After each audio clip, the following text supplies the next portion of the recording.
Hey, it's Ryan with this week's Mille Lacs Fishing Report. It's mid-September and water temps are right around 70 degrees. To get started with the muskie bite, a lot of things remain the same with the muskies right now. I would say deep weed lines are your best bet for catching a fish casting. What I would do is burn bucktails. You can pick either large or small bucktails, but I would run them fast. Bright colors work better on brighter days, darker colors get better attention on darker days, so I would stick with kind of that pattern and see what happens. If you have a day with a lot of wind, one of my favorite things to do late summer or early fall is to go to rock piles. Find rock humps that top out at that 6 to 10 foot range. Throw a crankbait that gets you down deep enough where you can touch bottom with it, and make a little bottom contact, stir up some commotion, and try to provoke one of those fish into a reaction bite. For the guys that are out trolling, things are going to continue to be the same for probably at least another month here. But large baits, 10-inch plus baits, trolled fast, 4 to 6 miles an hour. Points and edges of mud flats, those are always a good place to start looking. The other thing to look for is try to find concentrations of bait, especially tulipy. Where you can find tulipy out there, you'll be able to find muskies. So find the bait, find the fish.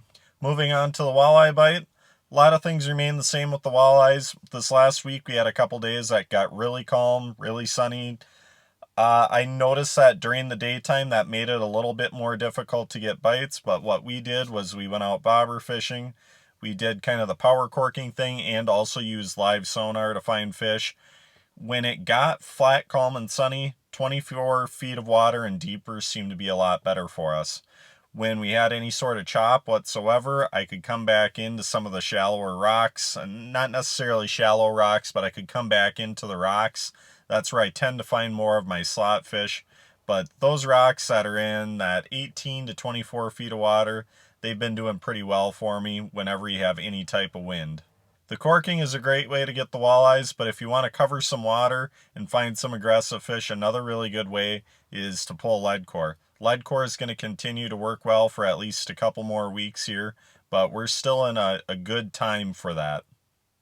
Small baits such as shad raps, Selma hornets are always good options for the lead core this time of year. But if I were going out with the lead core, I'd focus on the deeper rocks, 18 to 24 feet of water. A guy can also go to the mud flats and gravel bars and do it, but the deeper rocks seem to have more aggressive fish and more fish in that keeper size range. For the evening bobber bite, my best depth has been 10 to 12 feet. I try to find a transition between gravel and large boulders. That's really been doing well for us over the last few weeks here. When you get in that shallow, it can be inconsistent, but when they are in, it seems to really be the best bite going. Now, lastly, the smallmouth bass bite. Smallmouth bass bite's been good over the last week. We're definitely not in a full fall pattern yet. The fish they're getting towards fall pattern, but it's not full steam ahead. And that's just because the water temps are still, reasonably warm for this time of year, 70 degrees. So what I expect to see is on Tuesday, I see another front coming through that's going to drop temperatures again, and I expect to see another kick in the smallmouth action. A few different techniques worked well for us this last week.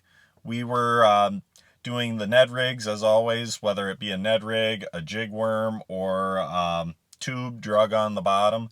Any of those bottom dragging baits work well throughout the season. Just green pumpkin, light jig heads, drag bottom slow. It puts fish in the boat day in and day out. Another technique that worked well for us this last week when we did have those really flat glass calm days with some sunshine, and even with a little bit of chop, I also noticed, we did well on the spy bait this last week.